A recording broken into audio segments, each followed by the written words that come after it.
Have you ever been surrounded by so much stuff? Stuff you don't need, stuff you don't want, stuff you don't use, but yet you hang on to it anyway? Well, not letting go of that clutter could keep you from achieving your dreams. So today we're talking about letting go and moving on.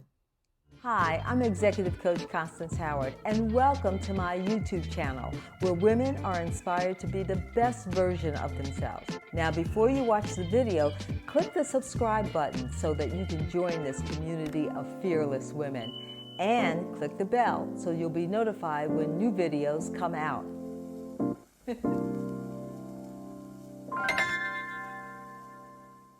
I don't know about you, but if there's the least bit of clutter on my desk or in my office, I can't seem to work. I have to have it all organized before I can sit down and start working. Psychologists say clutter can interrupt our flow, and it could stop us from being able to focus on the things that we want to get done. And when we don't focus, we waste time. And when we waste time, we don't achieve our goals.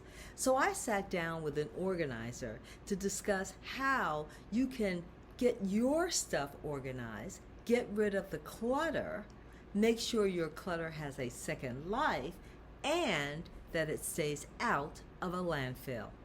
Here's our conversation. My name is Janice Wallace, and I'm a reuse specialist, and my business is called Eat, Wear, Nest. Mhm. And I got into this because I have a teeny tiny bit of OCD, and so I really like and need things to be in order. Um, and I like things. I focus a lot on symmetry, and even though I could deal with the symmetry, I really like things to be in order. So that's a big reason how I got into this. My background is in communications and design, graphic design and web design. So those things sort of play a role into how I moved into that space because in design, you have to have some kind of order when you're designing. So it just was a natural progression from my graphic design and web design background to move into that space. And I just realized people need help trying to figure it all out because it can get really overwhelming. And so I come in and I try to help you make some sense of your chaos.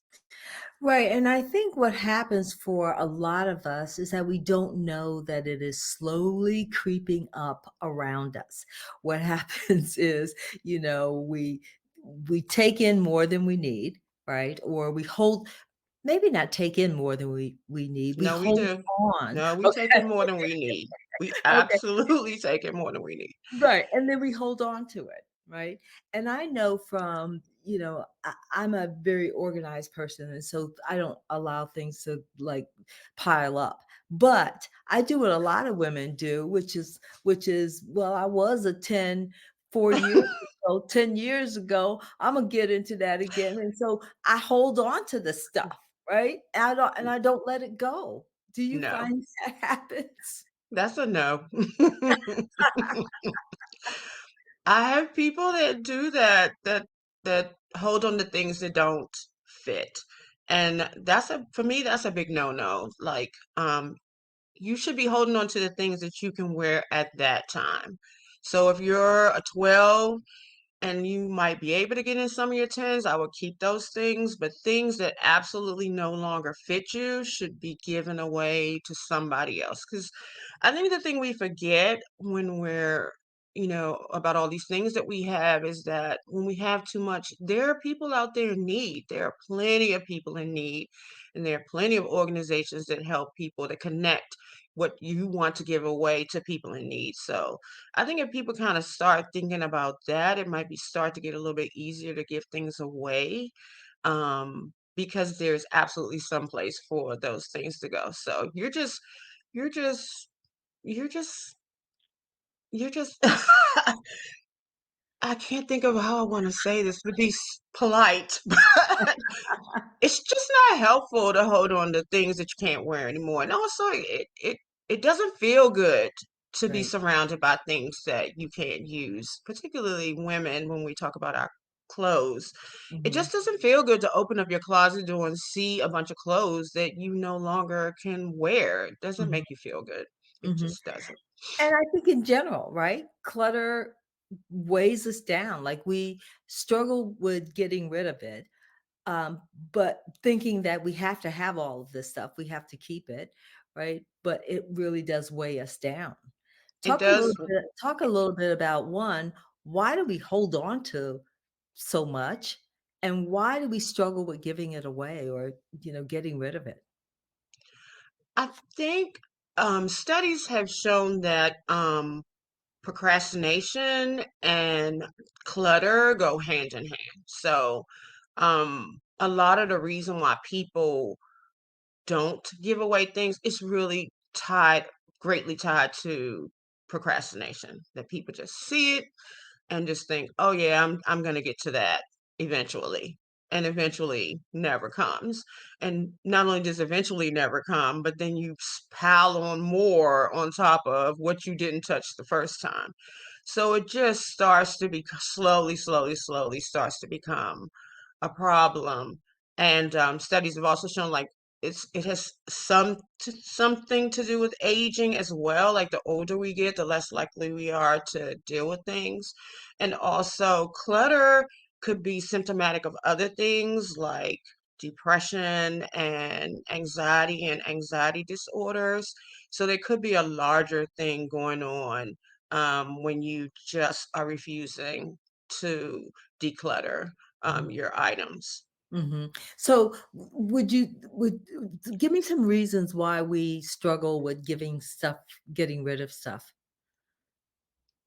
I think people hold too much value over things. Mhm, We hold a it's just a false narrative um about having things.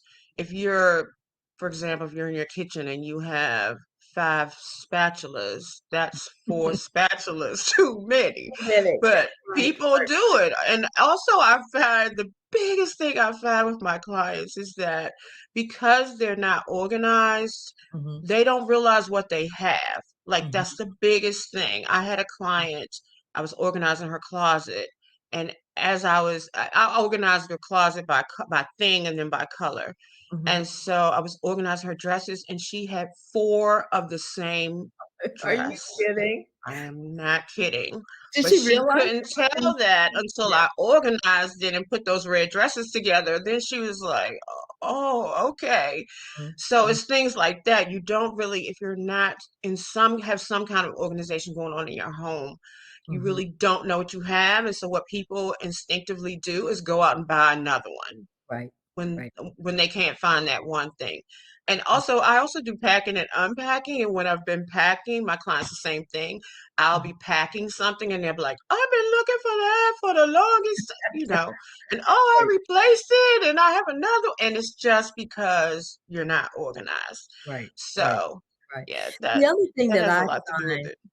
I'm gonna call out my sister, um, is that she has a son, right? And so everything he did was just a masterpiece, right? And so she saved everything. This is when he put his one finger in the clay mold, and this is 2 fingers and 3 fingers, and I'm thinking, like, objectively, I could stand back and go, "Seriously, why don't we just keep the one with the whole hand and get rid of the" But it didn't dawn on her until, her son, my nephew, went off to college. And then she started kinda pulling things out, and, she looked at this, huge pile of stuff. It's like, "Really? Do I need the shoe he wore at 1-year old, 2-year old, 3-year old?" You know what I mean? Do I really need all of that for the memories? Do I, do I have to hold on to it? And so at that point, she started to let go. She really decided to let go. And I don't know if you just find in your clients, people who have memories that they think if they don't have that physical connection to the memory, then the memory will disappear. Does that make sense? Yes, it does. Mhm. it really happens in bereavement.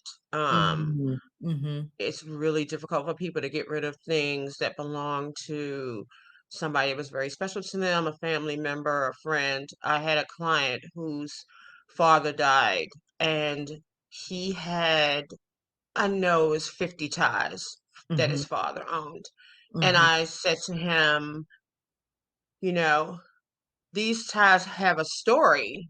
They hold your father's stories. Mhm. And, let's give these to somebody else to continue those stories Mhm. onward.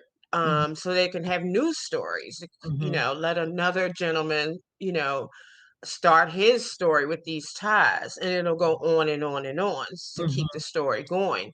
Mhm. And he was able to see that. I let him keep 10. I think I'd let him keep about 10 of them. And I Mhm. said to him, "You keep them, you have to wear them. Like, you Mhm. can't just Mhm. keep them, and not wear them. You have to add them to your wardrobe." And he Mhm. promised me that he would. And then we donated the other ties. So Right. Right. people, it is attached to usually a memory, and they think that it holds some magic power over the memory, but the memory's in your mind. You have Right. that memory, Right. so you don't need the thing to remind you of Mhm. that memory. Mhm. Some of my clients, who are struggling to build confidence, right? They'll have things around their house that remind them of their old self, when they weren't confident, or a crutch that they may have, around to help them, think that they're confident. But really, those memories are weighing them down. It's doing the exact opposite. Exactly, exactly. I mean, we're moving forward. Mm, Like, that's what life is about. It's about mhm, a constant move forward mhm, and mhm. not backwards. I mean, we're not Benjamin But Button. We're moving forward. for those of you who So don't know that movie, it's about a man who ages he ages backward. Yeah, backward. when he was Yeah, born, he that's was an that's old not man. who we are.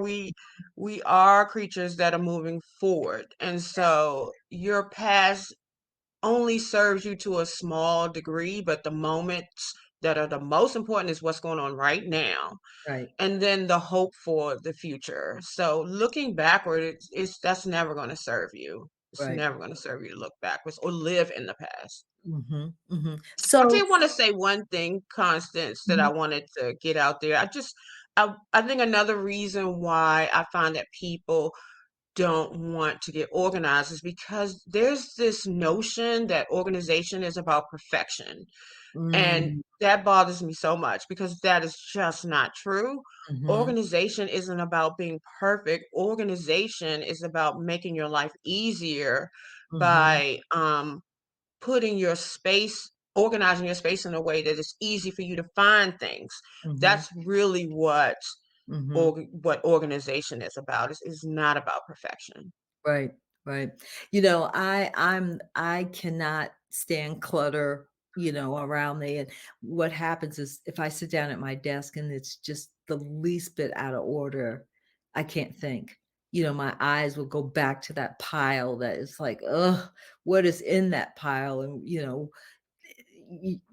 I don't know what's in that pile, so I end up taking the same notes that I've already taken notes on, because it's there, and, it just creates I can't focus. That's the biggest thing. I And cannot and focus. that's the case. That's exactly right. You Mhm, cannot focus in clutter. Your mind prefers order over chaos. mhm, So most people cannot function in clutter, and they don't do their best work when you're surrounded by clutter. right, You right. really do, like, a cluttered space is a cluttered mind. Right, and what's funny is that what we tend to do is, move the clutter. So the clutter goes from Move it inside around. your house to the garage, and I remember, some comedians saying, "What's the definition of your garage?" It's the space that you put all your junk before you get that storage unit. That's exactly right. And then The you put in full a storage garage unit, or the and then basement. It's or the either the basement. garage or the basement, yeah. Yes, yes. And then you pay all those monthly fees or whatever because you're holding on to stuff that you don't even know. You don't even know what's in there. So okay, so we've established that we are, we tend to add too much to our, we hang on to too much. How do I What's the first step in recognizing that I've got clutter? I mean, people, you pretty much know your house is a mess if it's a mess. It's not really a secret. Right. Um, I mean, one of the signs is that if you're reluctant to have people over, or if Mhm, you have a surprise mhm. visitor, it causes you an incredible amount of stress, then you might be having a clutter issue. So I would say that's usually a sign that it's time to do something about it.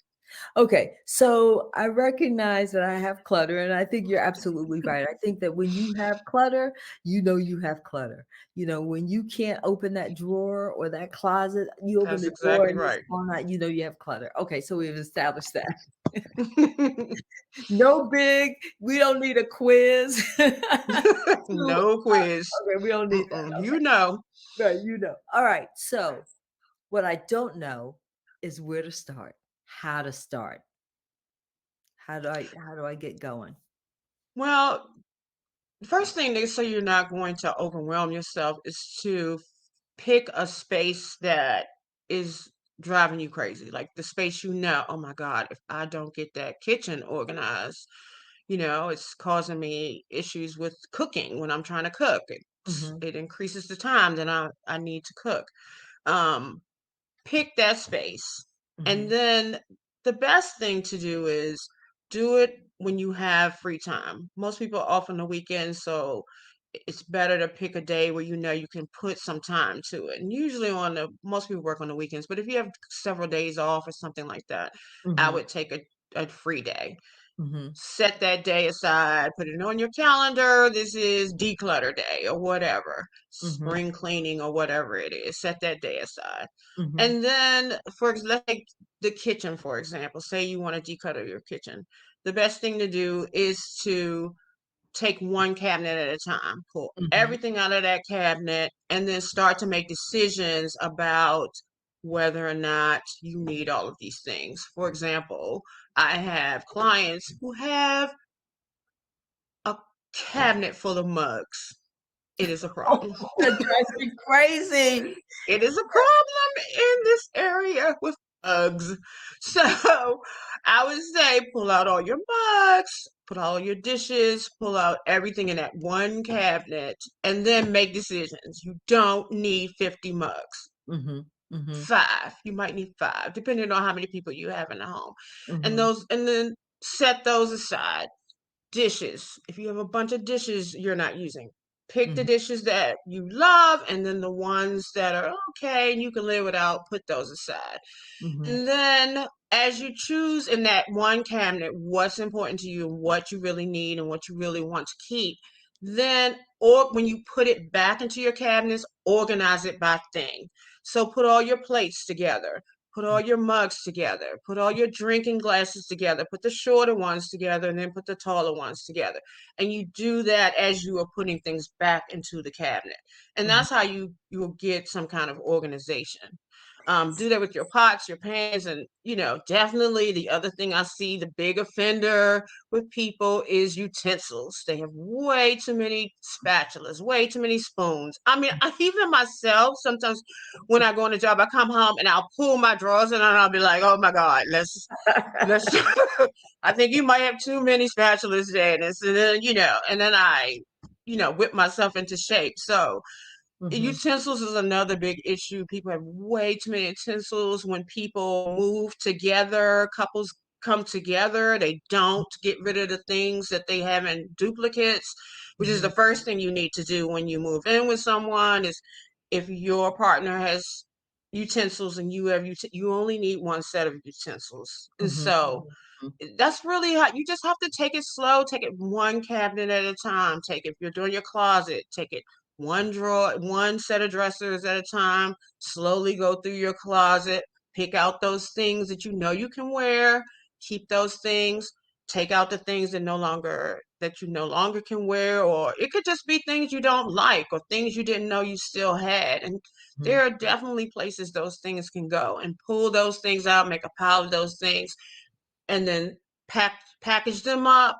And most of the thrift stores in the area will come and pick it up. But I want to also tell people another thing people hold on to is things that are um, clothes that have holes in them or are worn out and things like that. There's a company called Retold Recycling. Mhm. So people are ashamed to give away things to the thrift stores that might be t-shirts that might be yellow or things like that. Retold Recycling takes everything. They send you a bag. You go to their website and request a bag. They'll send you a bag. It has a prepaid label, and send it back, and they will recycle it.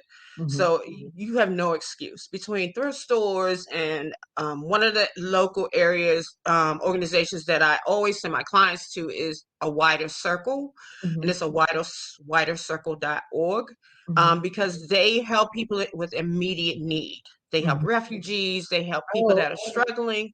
Oh, that's right. That's right. Yeah. So that's always the first place I try to send my clients when they are looking to get rid of things, because they help people to immediate need. You can also, the thrift stores, like I said, they usually will pick up items. You can drop them off easily. They all have donation centers, churches, organizations like that help women that are transitioning from abusive situations. There's always somewhere that these things can go, and people just have to think about other people. That's the other thing. There is somewhere for those things to go, and somebody else could use those items. well, I would imagine that that's a comforting, um, thought to people who are holding on to things that, you know, that particularly from their parents. You don't wanna get rid of things from your parents, and so you hold on to them. Before we I wanna talk a little bit more about that, about where our stuff can have a second life, because that's a big part of your company. I wanna talk a little bit about, how do I decide what goes, what stays? The kitchen might be the easiest place because, you got the mug from, every store possible. That's the first thing you could get rid of. You don't have any ties to the store. You don't care. Get rid of it. Gotcha. Okay. But there are clothes and things that you can't bear to get rid of. How do you decide, I'm going to get rid of it? Do you have to have I'm going to have a declutter ruthless declutter mindset, where you go into your closet or whatever and you think, this is hardcore. It's either a yes or a no. I can wear it. I can't. Do you have to have that mindset It when you depends on what it is. I don't paint a broad brush over everything. I'm pretty ruthless about people in their clothes, because if you can't wear something, it needs to go. Mhm, Or you don't even like it anymore, it needs to go.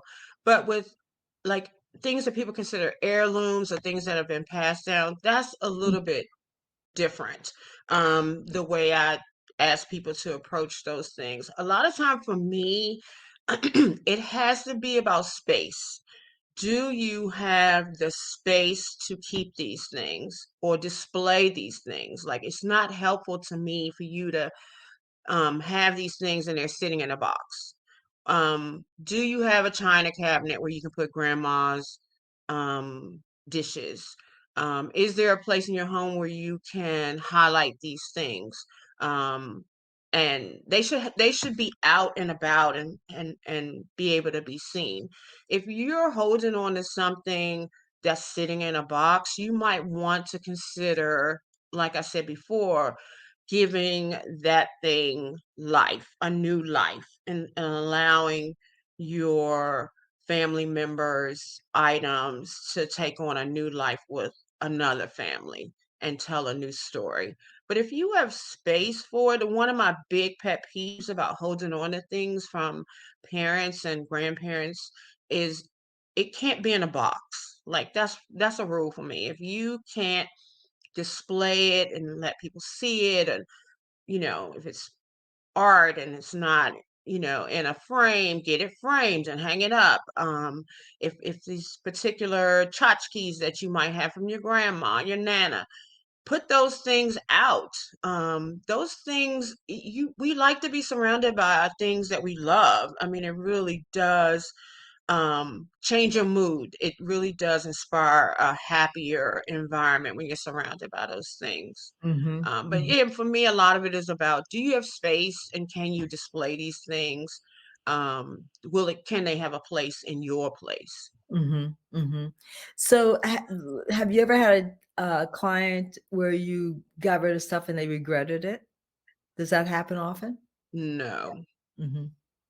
Yeah. no. I haven't had anybody be mad at me because usually, I mean, most people know they need to get rid of things. It really, it's people who might be having who might have some challenges around separation and separation anxiety, who might be struggling with being able to get rid of things. But most people are really do know they need to get rid of things. I really have never had anybody come back to me and say, I shouldn't have given that away.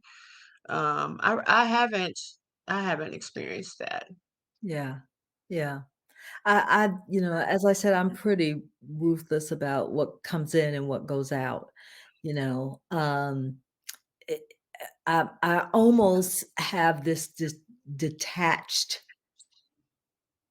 feeling And like that's the best way to be. I'm not going to it's cut and dry for me unless when it comes to stuff that my mother has given me, because she's passed some years ago, then I'm more than likely gonna hold on to it, right? Um, but other than that, I try to do it every day. You know what I mean? Like, That's good.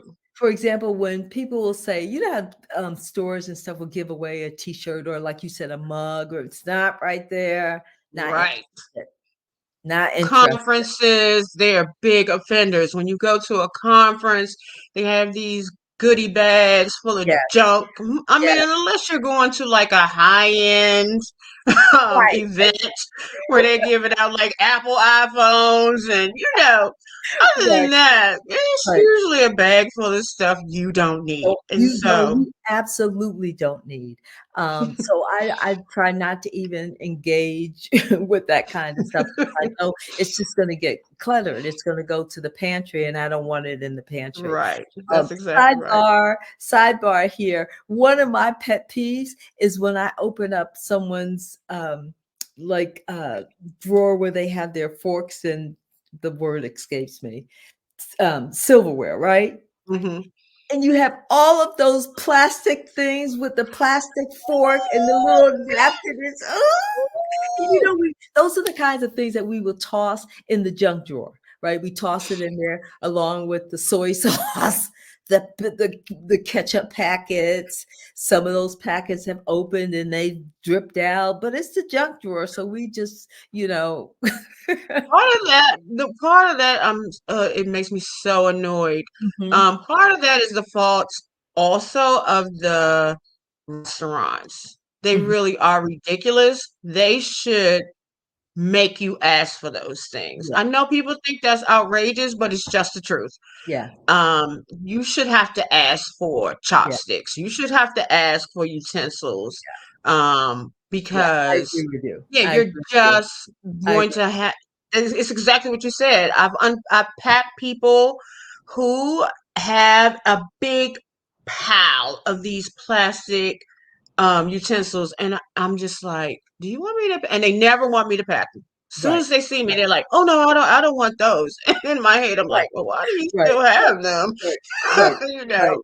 Right. Yeah, it is. It's the restaurant industry has some fault in all of this because it's outrageous. Why do we need plastic spoons and forks? You should have utensils at home that work perfectly well. I mean, Right. chopsticks, maybe you might not have those, but if you're eating food that requires chopsticks, maybe you should invest in a nice pair of chopsticks. I mean, Right. I wouldn't Right. keep asking for chopsticks, but yeah, you're Um, exactly right, Constance. I love the whole idea of giving clothes, items, products with a second life. Was that always part of your business plan? Yes. I wound up getting into this through fashion, actually. I'm a big fashion girl. Mhm. And I used to run a digital magazine called Fashion. Uh-huh. And Fashion means the way in French. And Mhm. so I realized when I was creating this magazine, I started following a group called Fashion Revolution. And they are an organization that focuses on sustainability in fashion and how fashion is affecting the environment, and also how garment workers aren't being paid a fair wage in most of the world. And so I got into that and I started working in sustainable fashion in DC, just trying to get the word out. And for a brief time, we had an organization that was focused on that. But what I found out over time is that it's not just the fashion industry that are offenders, it's also the food industry, it's also the home goods industry. I just had no idea that we are doing so many negative things as a whole, not just us, but the industries to affect negatively impact our climate. And slowly, slowly, slowly, we're starting to see the effects of that, and it's not good.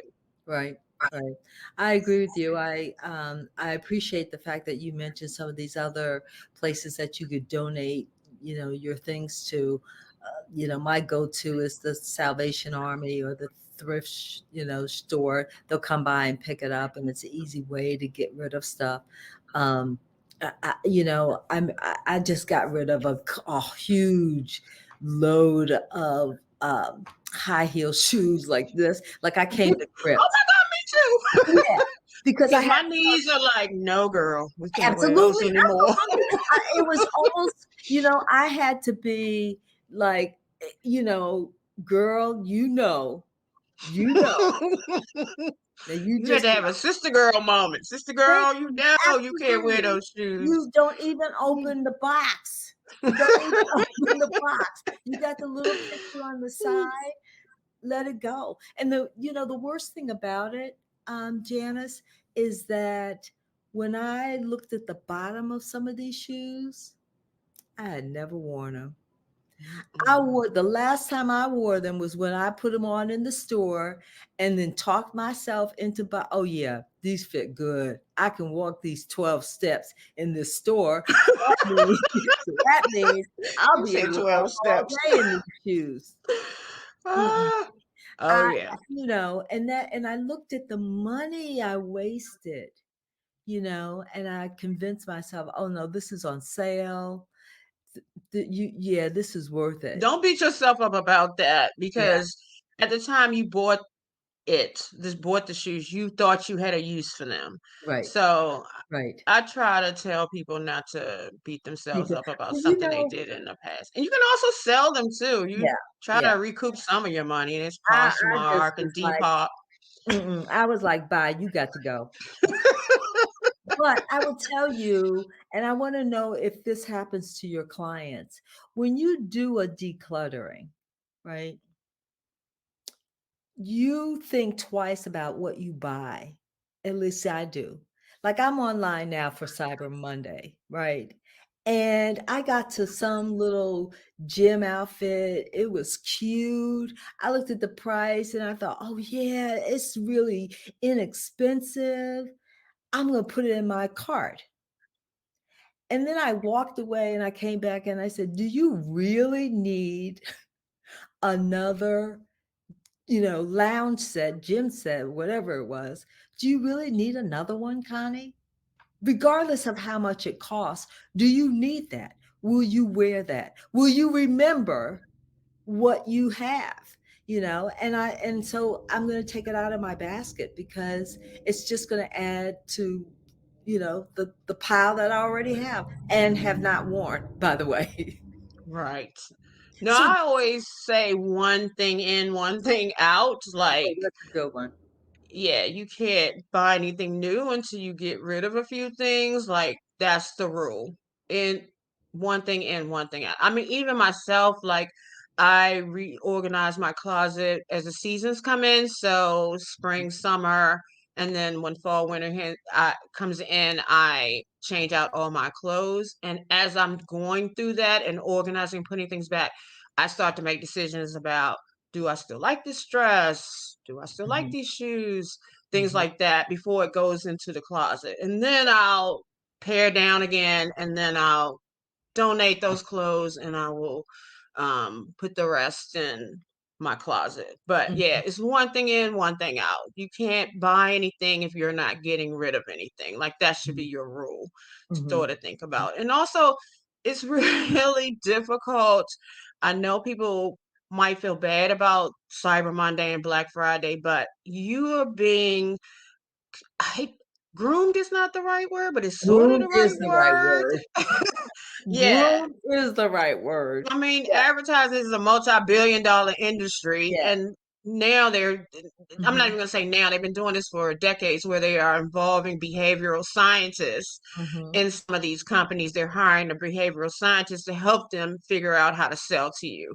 And Yes, so it's almost a lose-lose yes, for consumers.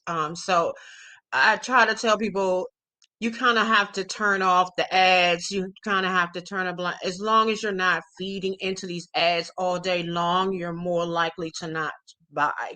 right, But if you're on social media or on TV, you are constantly, yes, it is right, a trigger to buy because the ads have been set up to ensure that you buy, to make right, you want to buy. So right, you right. just And have to the stay thing away from all of that. you really do have to stay away from it, and you have to remind yourself, that this sale is coming around again. Like they'll say right now, it's November 30th, right? November 27th or whatever it is, right? This sale is only going to last for 3 days, 4 days, whatever it is. Really? Really? You mean to tell me come December 15th, you're not gonna throw something on sale? You know?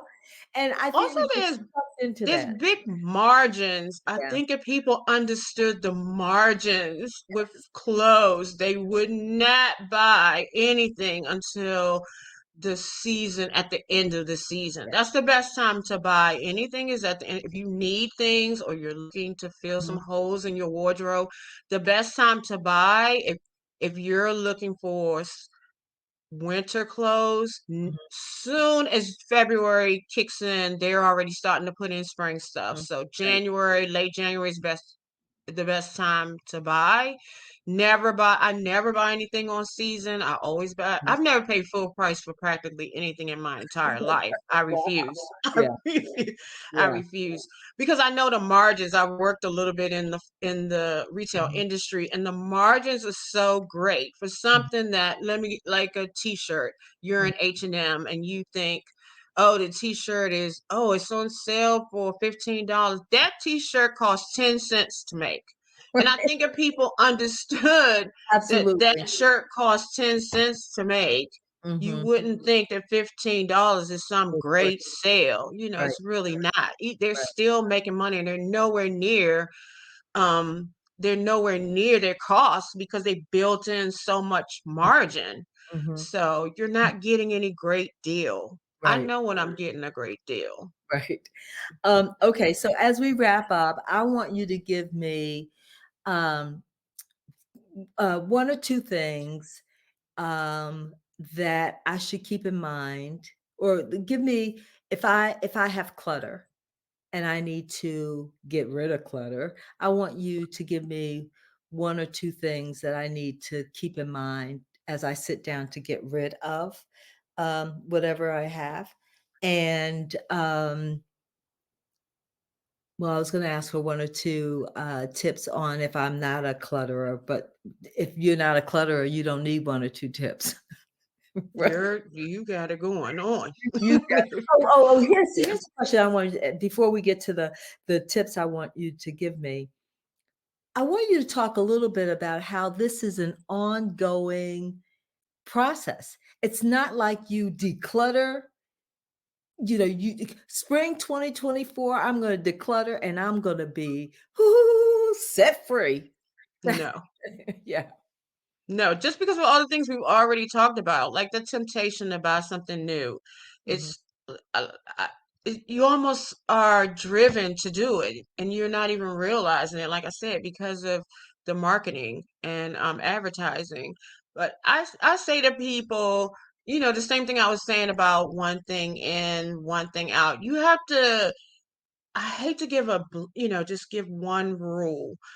It's got to be what is works for you. So you have to figure out what your own rules are around what you bring in and what you don't bring in. Because Constance, you seem very focused on not bringing in things that don't serve you. And I think if people, when they're, about to go through this process, they have to realize it is an ongoing process. You need to set some rules for yourself, rules of engagement on how you operate going forward so that you're not back in the same spot. It's okay to have a little clutter. I'm not a big fan of everything, of no clutter. You should have just a teeny tiny bit. Doesn't make you, too crazy, just because we have life and people are working and kids and every day. So I don't want people beating themselves up either. But you have to have rules of engagement. How are you going to keep this space clean? Um, how are you going to integrate new things into your space? And based on what? What quantifies what qualifies for a new purchase? What rules does it have to meet in order for you to buy something new? You're going to get a new pair of shoes based on what? Because I need a brown pair of shoes and I don't have any, and I have all these outfits that will match with it, then yes. Sort of like a Venn diagram. I hate to be so geeky, but it is sort of like a Venn diagram. Want to buy brown shoes? Do I have brown shoes? Yes, and yes is no, you don't need brown shoes. Do I have brown shoes? No. Um, how much do they cost? Is this reasonable in my budget? If you say yes, then purchase. If you say no, don't purchase. So it's kind of like that. So you kind of have to think about it and set up some kind of system about how you integrate, how you take out old things, and then how you integrate new things into your space so that you're not constantly finding yourself bombarded with clutter. One of the interesting things that I've encountered is I worked with an anchor woman who, she needed sometimes gowns and things to wear to fancy events, but she carried this over into every area of her life, and she would say, "How much use am I going to get out of this?" And so before she bought something, it was where specifically am I going to wear this? So it was a repeat thing. I know I got to go to the holiday party. I'm not going to go to every holiday party in the same dress. Right, But you know, how can I rotate it around? And she really kept really, specific records on how much use she got out of expensive items. She wasn't going to go and buy a high price bag for $2,500, right? That had to be every day, all day for years, in right, her mind. Even when she went and bought like a treadmill, she knew I have, X number of people in the house. We'll use it X number of times. How does this correlate to paying a gym fee, right? So in her mind, Right. she knew in order to make this purchase, economical and beneficial to the family, we all have to agree we're going to use it. We're not going to pay outside fees for a gym or Right. anything else. And I think that's a really healthy way of looking at things. That's what I mean when I say you have to set up a system. Hmm. I don't wanna wag my finger to anybody, so it really is because it's really personal, but you have to set up a system within your own home based on some rules that affect your home. Hmm. And that's an excellent way to look at it, especially with clothes. Am I buying something I'm going to wear over and over and over again? That's what I'm saying about shoes. If you have things these brown shoes could go with, then yeah, then purchase the brown shoes. But if you're buying a pair of brown shoes just to go with one outfit, that defeats the purpose. And you need to think about what you already have to and work those shoes with this particular outfit. And also, the other thing is, again, I'm trying not to judge people, but really, truly, the more well made something is, and that doesn't necessarily mean it has to be new. Um, I wear a lot of vintage clothes, but the more well made something is, I've gotten things from H&M that were very well made. They last longer, and that's another big key if you're going to be holding on to things is that you buy things that are going to last a long time. I was joking around that I have like shoes that are older than my children because they just have lasted because they're high quality items Yeah. that you better believe I didn't pay full price for. But they've lasted 30 years. I have a pair of Ralph Lauren boots and I've had them, I know, 30, 35 years. Yeah. So buying quality items is another thing I suggest people do, Hmm. because you're more likely to throw away things that you bought that are not well made because they're not going to last. And then Right. you're cycling through clothes over and over again instead of buying items that Hmm. have some. I mean, I think it's okay if you want to spend $2,500 on a handbag that's going to last. That's leather and it's quality and it's going to last. And your daughter can use it Right. once you're gone, things like that, because the Mhm. quality of it is so good. But then if you turn around and buy like a that $20 handbag isn't going to last. Right. Right. So I want consumers to start to think about their purchases and purchasing things that are high quality because those things last longer. Right. I feel And that they way. and they and they look good for a Mhm. long period of time. Yeah, I feel that way about furniture. I try to buy the stuff that's going to hold together, Right. and isn't gonna fall apart. And then, there are times I gotta say that when, I would say, "I don't want these leather chairs," and then they'll go to a friend, you know? Right. And, or, to be honest with you, I have friends and my sister's friends, and, everybody becomes a family friend for us. But they're like, "Is kinda giving away anything?" Giving away That's anything? so good, Connie.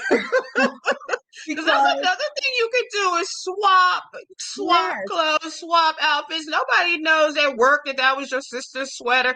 Like I no, grew up on hand-me-downs, and I always say to people, you young people, I grew up on hand-me-downs. I wore my right, cousin's clothes. right. My parents didn't think twice about that. My Did aunt not was the think twice. queen of thrift in DC, so I worked at a thrift store, so we had thrifted clothes, but we had high fashion clothes because we Right, got them at the thrift store. right, So, right. yeah, I'm with you, Connie. Yeah, I give it away and, I'm okay with it just having a second life and, and I don't, I just don't have an attachment.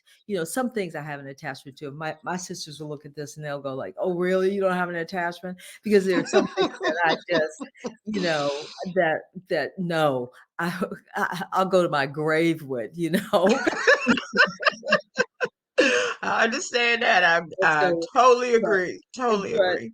but overall, no, I don't. I just, that it just affects how I feel mentally and emotionally, and how much I'm able to focus, and sometimes it can go a little over to the OCD area, but Mhm. you know, regardless, You know, I'm happy with the rules that I have in place for what comes in and what goes out. Yeah, you're doing an amazing job. You are. Uh, You Thank are. you so much for joining me. I've enjoyed this conversation. I love talking about stuff like this because I Me think too. it has the ripple effect in your life, is so important. And Oh, so one last thing, Connie. My big pet peeve is not to throw anything in the trash. So I need people to understand that it is a no-no to throw anything in the trash. There's a place for everything. It's never the trash. I hope this conversation inspired you to take a look around your home or your office to identify what clutter may be holding you back. Comment below on what resonated with you and let me know what any first steps that you're going to make.